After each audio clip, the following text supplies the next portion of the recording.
Bueno, pues seguimos.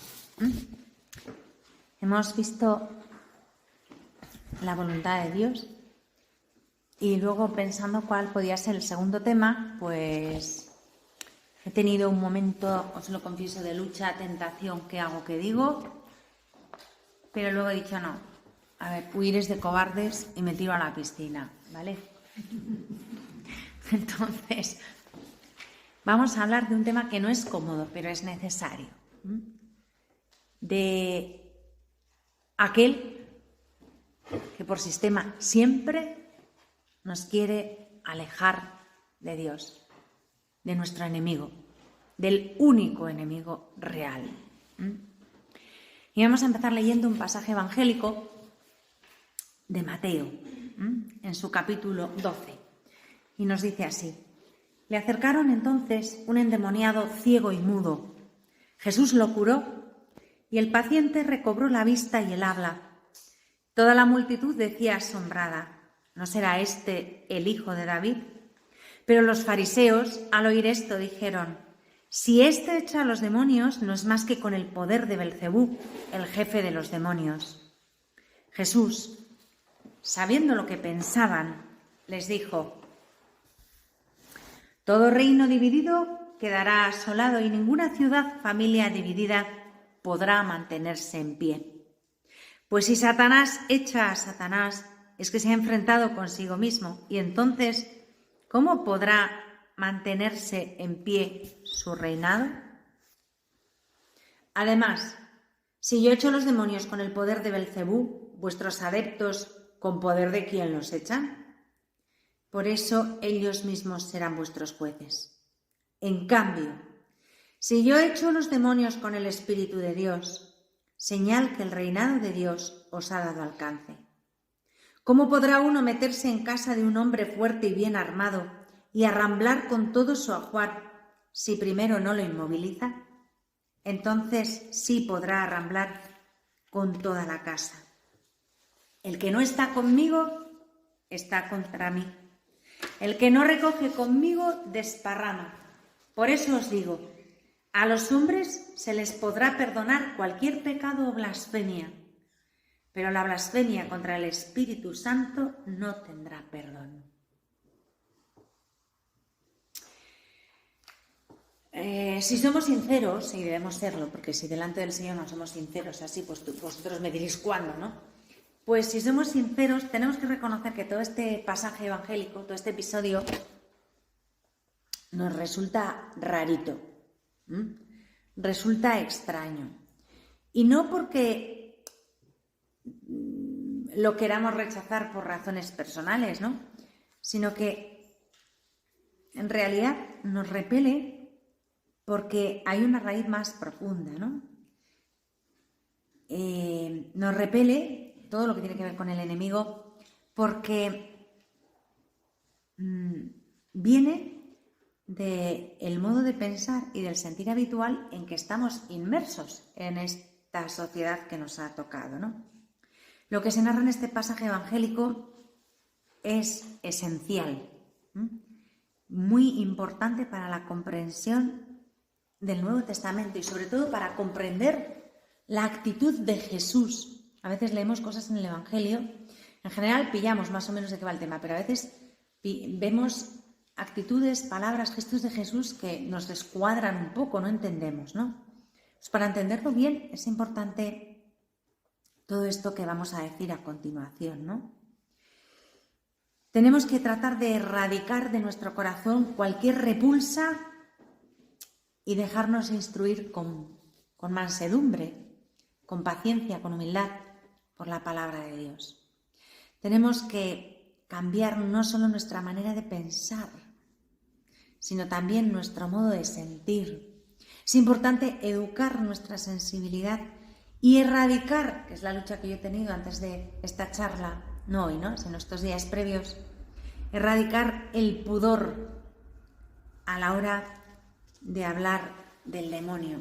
Es un tema que como que no mola, ¿no? No es popular. Nos gusta hablar del amor, de la misericordia, pues de lo bueno que es el Señor, de cuánto nos quiere, tal, cual, pascual, que es verdad, ¿eh? Pero es que el demonio es una realidad que está ahí, nos guste o no nos guste. No, es que a mí no me gusta hablar del demonio. Hombre, a mí el demonio no me apasiona, no es mi tipo, pero está ahí. Está ahí y me cerca y me rodea y me chincha todo lo que puede, porque es su oficio, ¿vale? Entonces es bueno saber quién me rodea. Me hacía mucha gracia en la pandemia cuando todo era aislarse del virus y yo decía, pero ¿por qué no hacemos eso con el demonio? Que está ahí todo el rato y contagia a todo el mundo. Precisamente el gran triunfo del demonio es que vamos por ahí sin mascarilla, sin prevención, sin nada y nos trinca en marcha y ni nos enteramos. Yo durante la pandemia lo pensaba tantas veces. Qué preocupación por un bichito que nos puede quitar la vida del cuerpo y qué poca preocupación por el pedazo bicho este malo que nos quiere matar de verdad, matar el alma y nada, no pasa nada. Ni siquiera le nombramos porque nos van a llamar carcunciosos, retrógrados, anticuados, tridentinos. A mí que me llamen lo que quieran. Con tal de no llamarme tarde a comer, además me da igual. Me llamen lo que quieran. La verdad es lo que soy delante de Dios, ¿no? Soy una hija de Dios y como tal tengo un enemigo. El mismo enemigo que tiene Jesús, ¿no? El mismo enemigo que tuvo el Hijo amado. Tenemos que pensar con una mentalidad cristiana. Y tenemos que tomar a Jesús como ejemplo. Y como principio, y como criterio. Y ahí le vemos a Jesús que nos enseña, ¿no? Y no se trata de declaraciones ocasionales, que de vez en cuando él habla del demonio, aunque habla él sin ningún pudor y se enfrenta a él, sino que lo que tenemos que ver sobre todo y tratar de aprender es la actitud fundamental de Jesús, que se repite una y otra vez, que es continua, es una actitud, no es un acto, no son actos aislados, es una actitud. Y el hecho de que Jesús tiene que luchar contra el poder de Satanás está en su conciencia. Él tiene claro que esa lucha es parte de su esencia, de su condición, de su conciencia de Mesías. Él es muy consciente de que no solo tiene que enseñarnos la verdad, indicarnos un camino, inaugurar y dar vida a una ley nueva, enseñarnos a tratar con Dios, establecer nuestra relación con Él, enseñarnos que ya no somos siervos ni esclavos, sino que somos hijos. O sea, eso todo lo tiene que hacer y Él lo hace. Pero tiene claro que además de eso, también ha sido enviado a destruir los poderes que se oponen frontalmente a la voluntad de Dios de la que hablábamos en la charla anterior. Para Jesús, y esto tiene que ser también para nosotros, cristianos, católicos, apostólicos, romanos, para Jesús no solo existe la posibilidad del mal, esa posibilidad del mal que deriva pues de la voluntad del hombre, o tampoco existe simplemente pues esa mera inclinación natural que podemos tener al mal, pues por nuestra fragilidad y por el pecado individual de cada uno y de la especie humana en general, ¿no? Esto del pecado original, sino que Él es plenamente consciente de que existe un poder personalizado que produce sistemáticamente el mal. Repito, un poder personalizado, no un ente abstracto, un ser personal que busca, procura y produce el mal. El demonio es un ser personal. No simplemente es que vaya torciendo las cosas buenas, no simplemente es que pretende alejarnos del bien, no. El demonio es un ser que busca y pretende el mal en sí mismo, como fin. Hay alguien, este tipo, el demonio, que se declara expresamente y frontalmente contra Dios. Quiere quitarle a Dios el mundo de las manos. Quiere quebrantar al propio Dios. Quiere doblegarlo. lo odia. Este es el demonio. Pero como Dios es el bien, eso solamente puede suceder si consigue arrastrar al mundo a un estado de alejamiento de Dios y de ruina. El demonio nunca jamás va a vencer a Dios, aunque le odia. Querría doblegarlo, querría vencerlo, pero nunca va a poder. Entonces, su victoria sobre Dios, su victoria más grande es alejarnos a nosotros de Él, robarnos de Él. Hacer que la redención de Cristo sea lo más inútil posible. Robarle lo que Él ama, herirle en su amor, herirle en el amor que nos tiene. Este es el demonio. Y esa es la eterna lucha, alejarnos a nosotros de Dios. Es la lucha que Satanás mantiene con Jesucristo hasta el fin de los tiempos. A eso se refiere la Escritura cuando dice que Satanás produce esas tinieblas que no acogen la luz que viene de Dios. Es Él quien seduce al hombre. Él es, Juan lo llama así en su Evangelio, el homicida desde el principio. Según la Escritura, esto es de fe, no son rollos de la Madre Olga, esto es de fe. Si alguien os niega esto, le decís que no es católico, que no es cristiano, porque hay católicos que dicen que son católicos, pero no creen en el infierno, no creen en Satanás, no creen en la existencia de Satanás. Vamos, pues entonces no es usted católico, es usted una cosa, sabe Dios qué. Pero el católico cree claramente en el cielo, en el infierno, en la existencia de Dios y también en la existencia de Satanás, ¿vale? Bueno, pues la Escritura nos dice que Satanás es príncipe de un reino, que él establece un orden orientado hacia el mal, en el cual el corazón del hombre, su espíritu, sus obras, sus iniciativas, sus relaciones recíprocas y todas las cosas en ese reino de Satanás parecen tener sentido, pero en realidad son un puro contrasentido.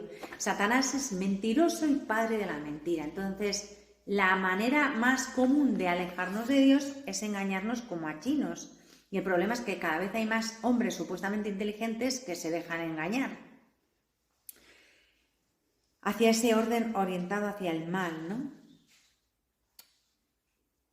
En los grandes discursos de Juan, de su Evangelio, Juan nos presenta a Satanás con claras pretensiones de erigir un reino opuesto al reino de Dios. Un mundo opuesto a la nueva creación que está surgiendo con la llegada de Jesús. Y esto no tiene nada que ver, atención, que aquí viene una cosa gorda. Aquí sí que nos meten gato por liebre y un gol por toda la escuadra. Y muchísimos cristianos, católicos, apostólicos, romanos caen de bruces en esto que voy a decir. El reino de Satanás no tiene nada que ver, repito, con esa especie de pensamiento romántico de un polo opuesto a Dios, de las tinieblas que se oponen a la luz, del mal que lucharía contra el bien, pero que sería necesario ir poco a poco venciendo.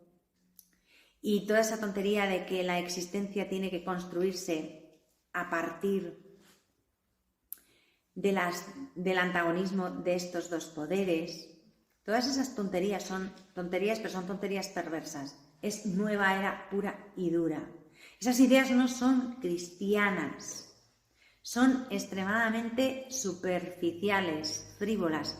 Nos quieren quitar de la mente la gravedad y la importancia de lo que de verdad está sucediendo. A ver si nos enteramos. Dios no tiene ningún polo opuesto, porque no es un polo, con lo cual no tiene otro polo opuesto. Dios vive por sí mismo en pura santidad y libertad y se basta a sí mismo. Solo Él es verdaderamente el que es. Y junto a Él o frente a Él no hay nada. Él es. Satanás no es ni un principio, ni un poder primordial, ni un polo opuesto a nadie, ni nada de eso. Satanás es claramente, que no se nos olvide, una criatura caída y rebelde, que odia a Dios. No es un polo opuesto, no es como la cara opuesta a Dios, la otra cara de la moneda. No es Dios, ni mucho menos. Es una criatura rebelada y que se obstina en su rebeldía y que se volvió contra Dios. Y es tan perverso y odia a Dios de tal manera, ese es Satanás, no hay ningún polo opuesto, es el ángel caído, la criatura caída. Este tipo quiere erigir contra Dios un reino de apariencias y de caos. Oye, le está quedando bordado. Aquí en España, por lo menos, le está saliendo de cine. Otra cosa es que nunca podemos olvidar que Jesucristo ya ha vencido. Y a pesar de que muchas veces parece que el mal está ganando, no es cierto. Jesucristo ha vencido para siempre, pero la lucha continúa.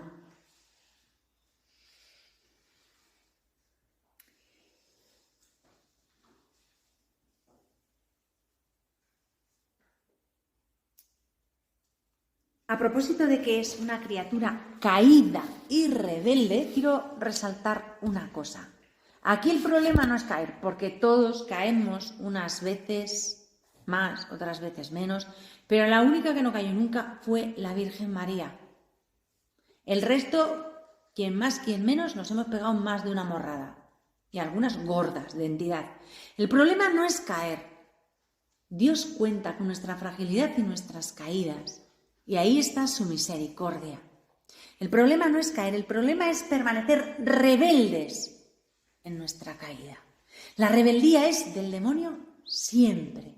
La docilidad y la mansedumbre son del Espíritu de Dios. Manso y humilde de corazón.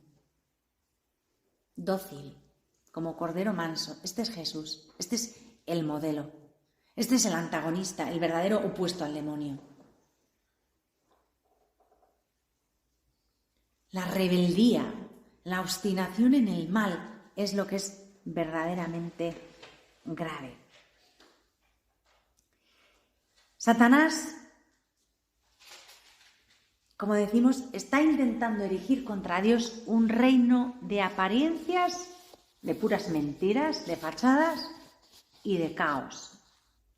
Y ciertamente tiene poder, pero solo tiene poder porque el hombre ha pecado. Solamente tiene poder si yo caigo. Y una vez que caigo, me obstino en permanecer caída. ¿Esto qué importante es? Si te caes, pues chica, no pasa nada. Levántate y vete corriendo a pedir perdón. Es que no tengo cura. Bueno, eso déjalo para otro día. Vete a tu Señor y haz un acto de contrición inmediatamente. Pide la misericordia del Señor. No te quedes en la caída, porque es cuando va a venir el otro, que es malo, y se va a aprovechar de tu caída para rematarte y dejarte ahí. Va a amargar tu corazón, va a llevarte a la desconfianza, va a decirte que no hay remedio,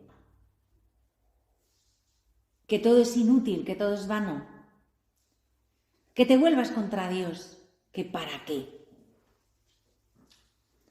Lo malo no es caer, repito, lo verdaderamente peligroso y grave es la rebeldía, permanecer en ese estado de rebeldía.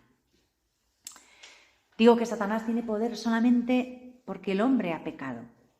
Contra el corazón que permanece en la verdad y en la humildad, Satanás es absolutamente impotente, no puede nada.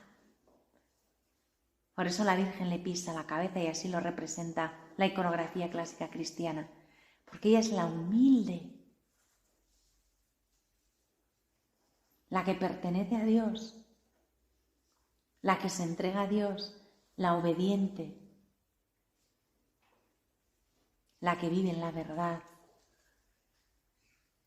Contra la persona verdad que vive en la verdad, que ama la verdad y que es humilde, el demonio no puede nada. Es que no tiene nada que hacer. Es que directamente ni lo intenta, se pira porque le sacude.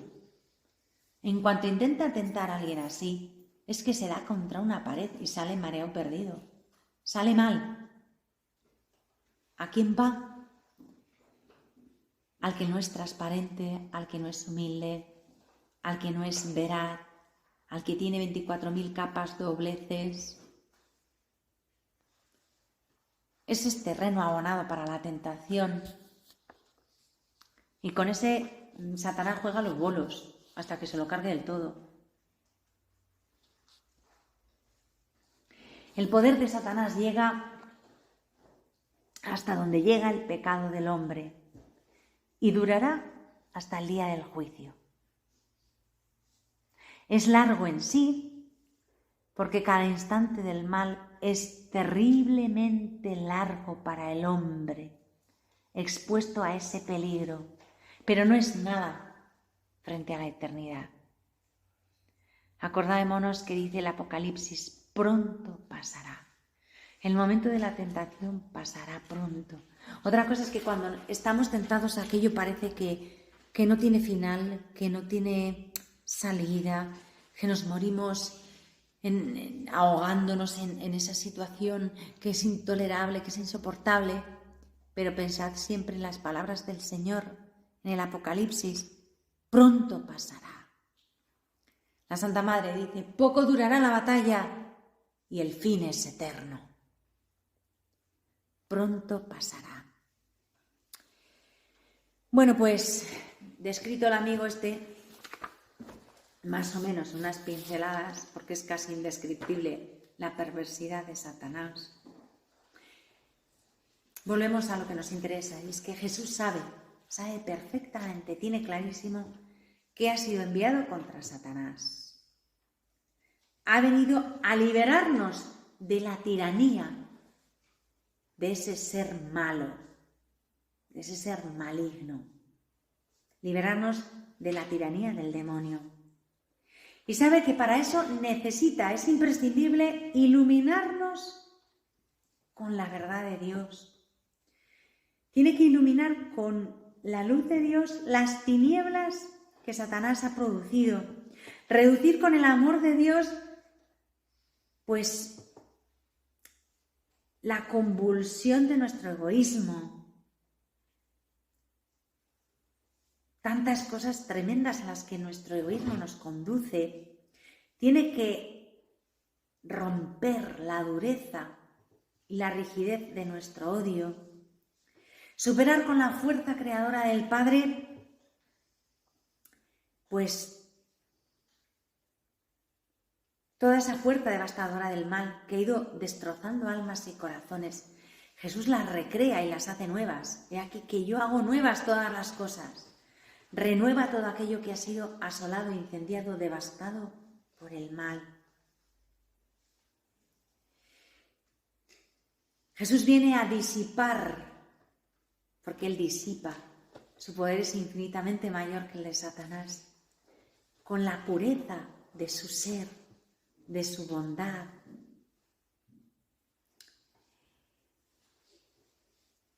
La impureza que Satanás ha ido sembrando en el mundo.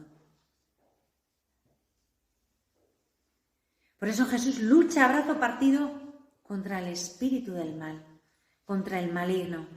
Quiere entrar en las almas desconcertadas de los hombres, quiere entrar en nuestros corazones porque sabe que estamos dañados, heridos, machacados. Quiere iluminar nuestras conciencias, llenarlas de luz, de paz, de verdad. Quiere despertar nuestros corazones, tantas veces enfermos, anestesiados.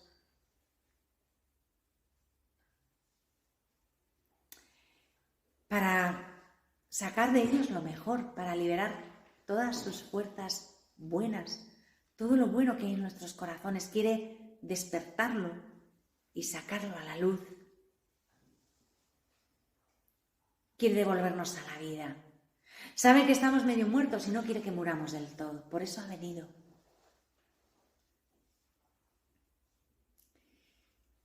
Pero Satanás evidentemente no se queda con los brazos cruzados. No va a estar esperando a que le arrebaten su presa y quedarse tan tranquilo. No, resiste y por supuesto ataca. La tentación en el desierto ya es un ataque. Intenta arrastrar a Jesús a una concepción pobre y envilecida y rebajada de su misión mesiánica. Y esto lo sigue haciendo con nosotros cada día. Quiere alejarnos de la redención. Quiere que la rechacemos. Quiere que veamos que la redención es una quimera, una mentira o algo indigno.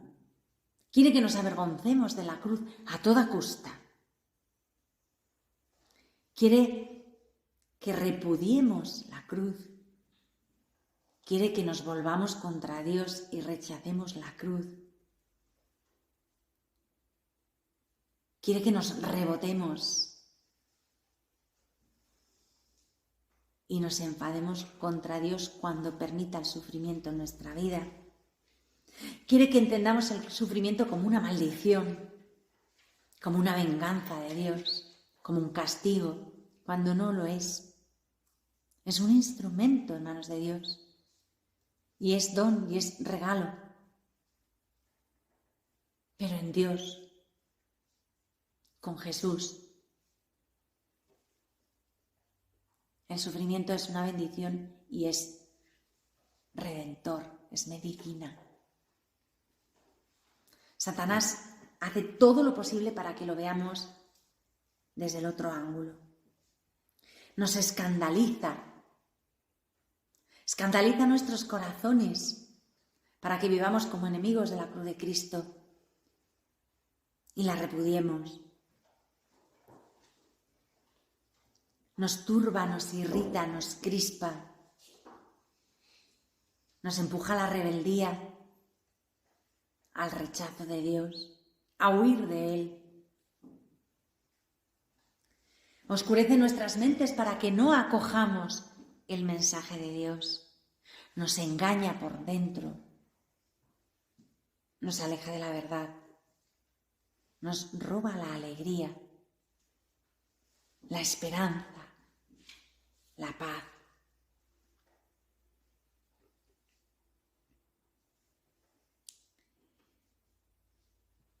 En el caso de los judíos, Satanás,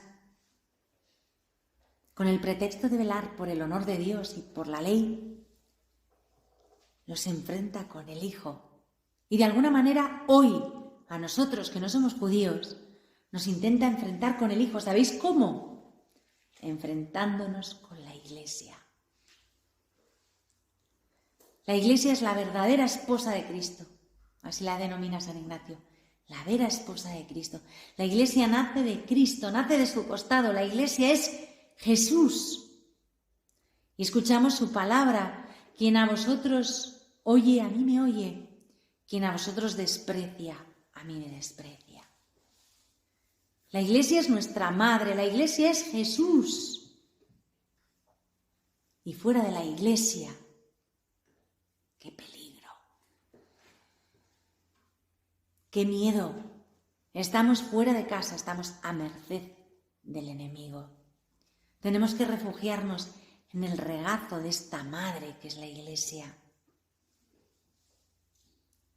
Y no dudar nunca de ella, aunque una madre se haga vieja, tenga arrugas y chochee. Es una madre, se la cuida, se la quiere, se confía en ella por encima de todo. Cuidado con eso, porque hoy día, si os dais cuenta, todo es ir contra la Iglesia. Todo es buscar una espiritualidad barata, a la carta, de self-service, de supermercado, demonizando a la Iglesia, maldiciendo a la Iglesia, atacando a la Iglesia.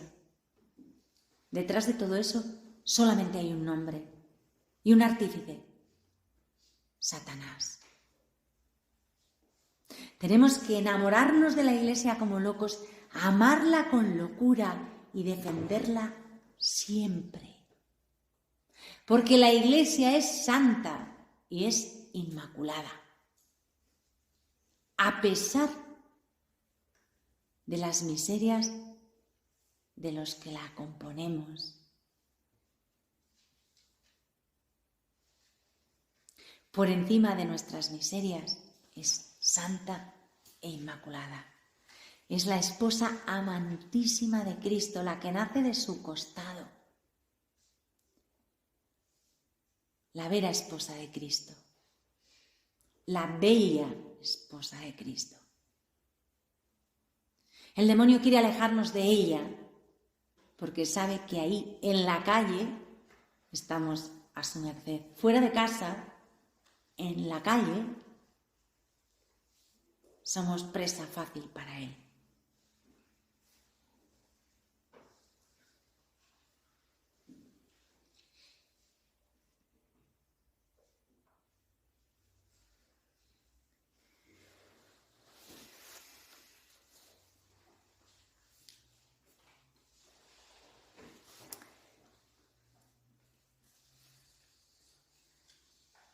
Jesús conoce perfectamente a su adversario y sus intenciones y sus ardides y cómo se lo monta para alejarnos de él.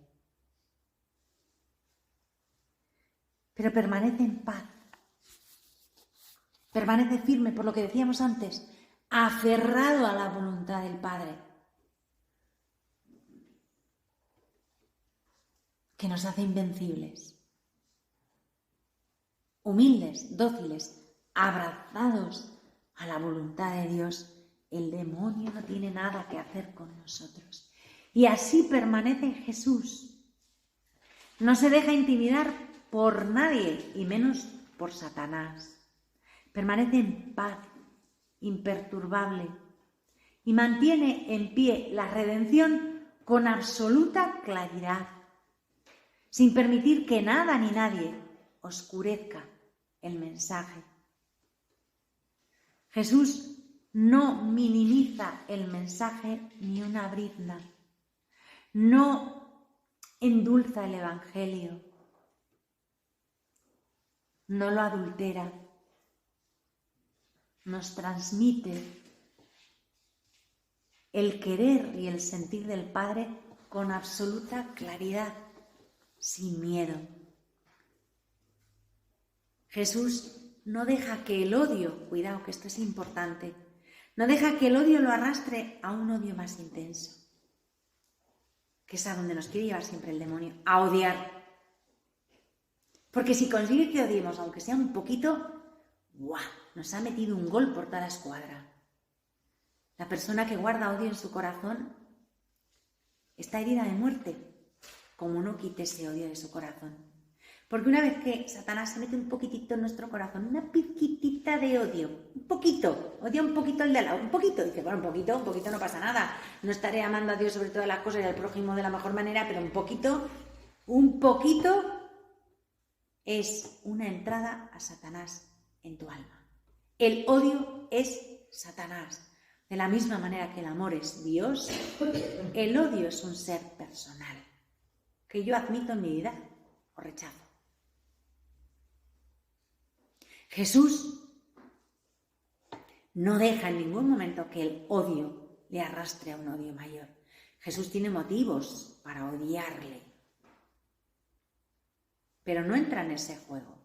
Le frena, le combate, lo aplasta, pero Jesús no odia. Nos enseña a no odiar nunca.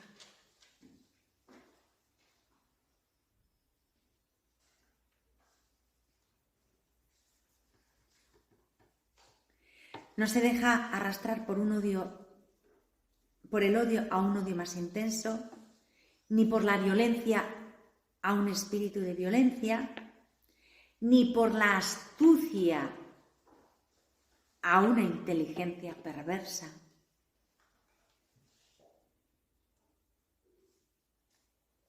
sino que anuncia impertérrito, sereno, dueño, Señor, Rey, el mensaje de Dios, la realidad inmutable del reino de Dios. Satanás no puede vencerlo en lo esencial. No puede, porque Él es Dios. Y Satanás no puede contra Dios. Ahora, como no puede vencerlo en lo esencial, que es Dios, intenta vencerlo en su humanidad. Porque es verdadero hombre. Es hombre y Satanás lo sabe. Pero precisamente eso que destruye la enorme posibilidad del mesianismo, el plan mesiánico, eso que parece destrucción es justo lo que trae la redención. Es justo el plan de Dios para la redención. Por eso no tenemos que asustarnos cuando parece que todo va mal. Porque muchas veces, casi siempre, cuando todo va fatal, es cuando Dios está haciendo su mayor obra.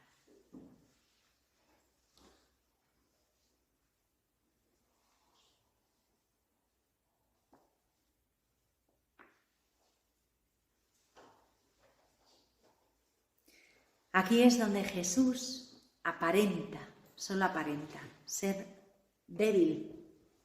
El amor, la gracia, la luz, esa luz que era la vida del hombre, no pueden imponerse. Tienen que ser acogidos desde la libertad. Satanás sí nos manipula, intenta manipularnos, imponernos, quitarnos la libertad.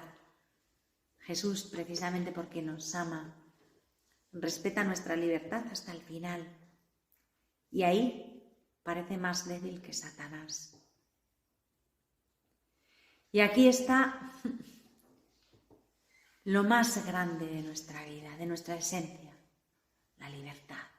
La libertad que nos permite secundar la gracia y escoger a Dios, o dejarle cancha a Satanás y dejar que nos traiga, nos lleve, nos manipule y nos conduzca a la muerte.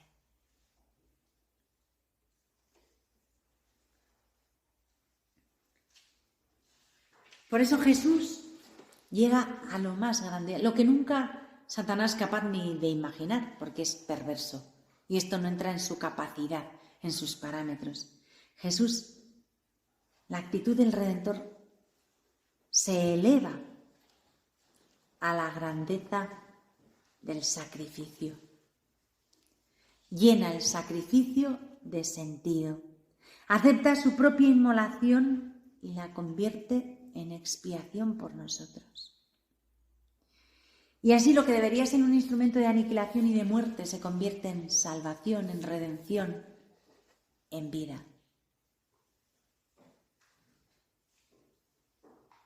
Y todo esto que os estoy diciendo así es lo que está siempre presente, lo que palpita bajo los discursos, las curaciones, las predicaciones, todo lo que Jesús hace.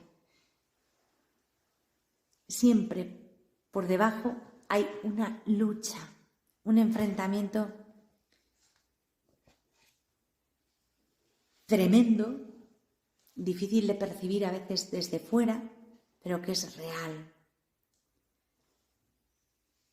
Aparecen los fariseos, aparecen los romanos, aparecen pues todos aquellos que están, los escribas, todos aquellos que intentan ir contra Jesús, que le llevan la contraria. Detrás de ellos siempre está Satanás. Y cuando leamos el Evangelio tenemos que intentar verlo con ojo radiográfico y por detrás de cada persona ver quién está. Jesús es consciente de esto y se entrega a esta lucha con lo más profundo de su ser, con toda la energía de su espíritu, con la determinación más grande de su corazón, con todo el empeño de su corazón, con un despliegue de fuerza que casi no podemos comprender y que para los que le rodeaban pues no dejaba de ser excesivo, Era un exagerado, un rayado. Tampoco había que tomarse la vida así, ¿no? Jesús no se rinde. Jesús no escatima esfuerzo y sobre todo es consciente de que está completamente solo ante el adversario en una lucha que, como os he dicho, dura hasta el fin de los tiempos. Pero tenemos que tener paz, porque frente al espíritu de mentira y de impureza del demonio, el poder del Espíritu Santo actúa en Jesús y no solo es más fuerte, sino que es la fuerza con mayúscula, la fuerza por antonomasia.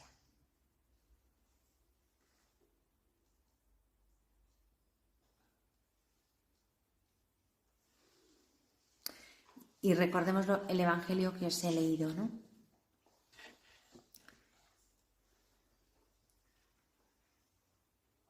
Cuando la multitud decía asombrada, ¿pero no será este el hijo de David? Porque si expulsa a los demonios. Y los fariseos, al oír esto, dijeron: si éste echa a los demonios, no es más que con poder de Belcebú, el jefe de los demonios. Y a esto Jesús sí que contesta, no se calla. Dice: pero ¿no veis cómo me enfrento con Satanás? ¿No veis la enemistad irreconciliable, el eterno enfrentamiento que existe entre él y yo? Entonces, ¿cómo podéis decir que él actúa en mí? Lo que significaría decir que él actúa en mí y que mi obra se identifica con la suya y que los dos estamos luchando por el mismo reino. Eso no tiene ni pies ni cabeza, ¿no os dais cuenta?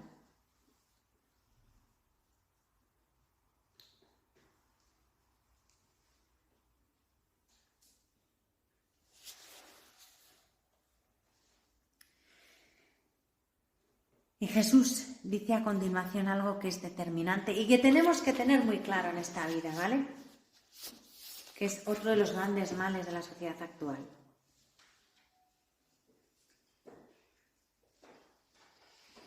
Jesús dice: el que no está conmigo está contra mí. Y el que no recoge conmigo desparrama. O sea, hay que definirse. Hay que mojarse. Fuera las ambigüedades. ¿Dónde estoy yo? ¿Con quién estoy? Y dice Jesús: por eso os digo, a los hombres se les podrá perdonar cualquier pecado o blasfemia, pero la blasfemia contra el Espíritu Santo no tendrá perdón, ni en esta edad ni en la futura. Mateo 20, 12, 30, 32.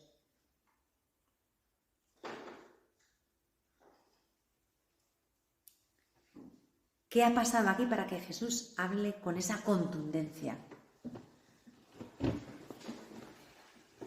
Pues que esos hombres han blasfemado contra el Espíritu Santo. No solo se han rebelado contra Dios, contra su mandamiento, contra su soberanía, que ya es mucho. No solamente han arremetido contra Jesús, contra su persona, contra su palabra, contra su obra, sino contra el Espíritu de Dios. ¿Por qué? Miradle que lo tenemos enfrente. Porque han ido contra su corazón.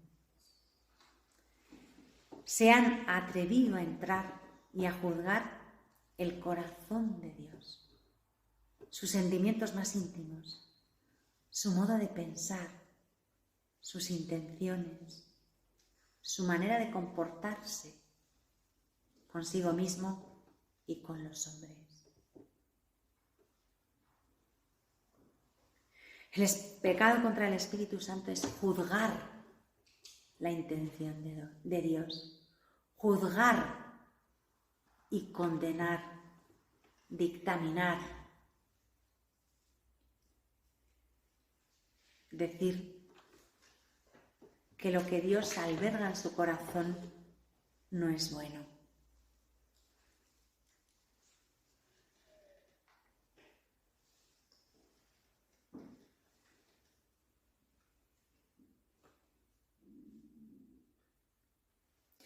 Vamos a verlo al modo humano. Imaginar un amigo que haga daño a otro porque, yo qué sé, porque ha sido desconsiderado con él, lo ha juzgado injusto, ha tocado con poca delicadeza algún punto débil de ese amigo que él conoce, o cualquier otra razón de ese tipo. Todo esto puede romper una amistad, puede quebrantarla, puede alejar a los amigos, según la magnitud o la importancia de lo que haya pasado, ¿no? Pero ciertamente la situación sería tremenda, ya llegaría al colmo, si el amigo no solamente atacara sus obras o sus palabras o su conducta, sino que juzgara los sentimientos del amigo y atacara sus sentimientos. Si le dijera, por ejemplo, tu corazón es falso, eres malo, tienes malas entrañas, tienes malas intenciones, eres malo y buscas mi mal, con una declaración así, entre dos seres humanos, la amistad se terminaría. Pues eso es lo que a veces hacemos con Dios. Decirle, eres malo, no nos amas, tienes malas entrañas, eres un mentiroso, tu corazón es falso. Ese es el pecado contra el Espíritu Santo. En Jesús actúan los más íntimos sentimientos de Dios.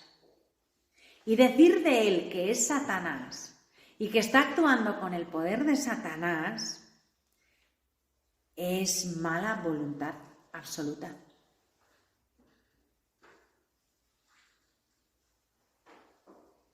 Confundir al Espíritu Santo con el espíritu de Satanás es perverso. Decir que lo que Dios hace para el bien lo está haciendo movido por el mal es absolutamente perverso. Solamente puede hablar así un hombre cuyo espíritu está totalmente entregado al poder de las tinieblas. Y aquí no es posible el perdón, porque se produce algo que está muy por encima del estado terrenal del hombre, porque está obstinado definitivamente en el mal, hasta el punto de acusar a Dios,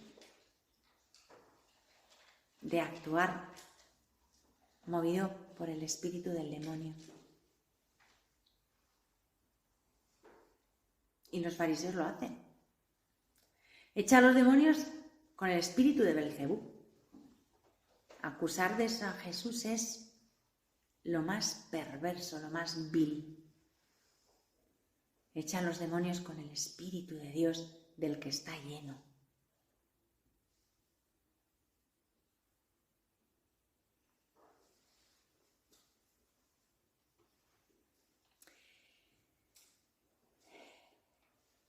¿Y hoy qué nos pasa? Y con esto voy acabando.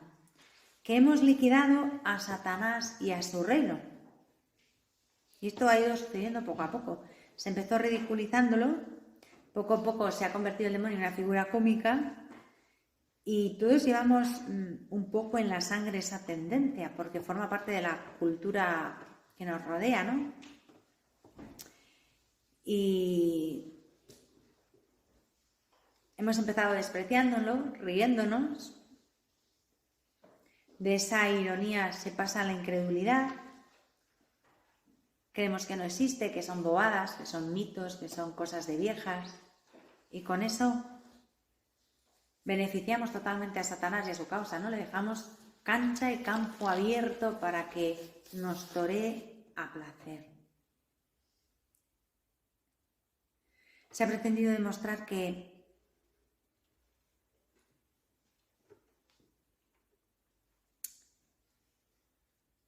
Satanás no es tan malo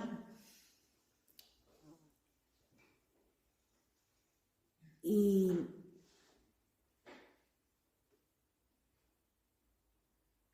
se ha pretendido demostrar que el saber cristiano sobre Satanás es lo mismo que la fe en los demonios. que aparece siempre en determinadas etapas de cualquier religiosidad y que se supera poco a poco, ¿no? Y es que no es verdad. El bien y el mal para el hombre moderno no son seres personales, ni siquiera los consideran objetivos, sino algo relativo, ¿no? El hombre cree que solamente él es persona y es la gran mentira. Hay un ser personal bueno que es Dios y un ser personal malo que es Satanás. Y en esa lucha estamos. Y tenemos que saber qué está pasando, porque la confusión en lo que está pasando, la ceguera general de la mirada de todo el mundo, la frialdad en el corazón, acaba orientando mal nuestra voluntad, orientándola al mal. Y nos vamos deslizando fácilmente. ¿Qué pasa? Que cuando estamos enredados en eso no vemos. No ve más, el hombre que está enredado en esa situación no ve más que hechos, consecuencias, lógicas, dificultades, problemas, pero el enemigo en sí no lo ve. Y Jesús nos obliga a detenernos. Se ha encarado con el demonio y lo ha vencido. Y en la medida en que nosotros seamos capaces de mirar con los ojos de Jesucristo, lo veremos también.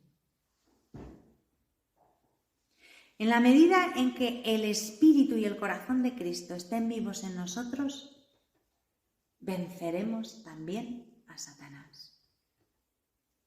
Por eso es tan importante lo que decíamos esta mañana, de aferrarnos con todo el ser a la voluntad de Dios. Porque Jesús es el que vive de la voluntad de Dios. Solo de eso. Y solamente unidos a Jesús en esa pasión por la voluntad de Dios, veremos con claridad el mal, sabremos distinguir el mal del bien y podremos vencer.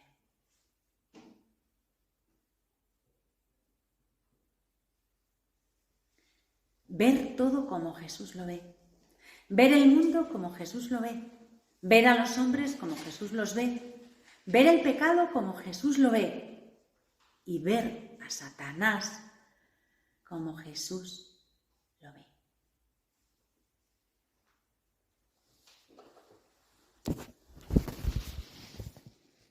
Bueno, pues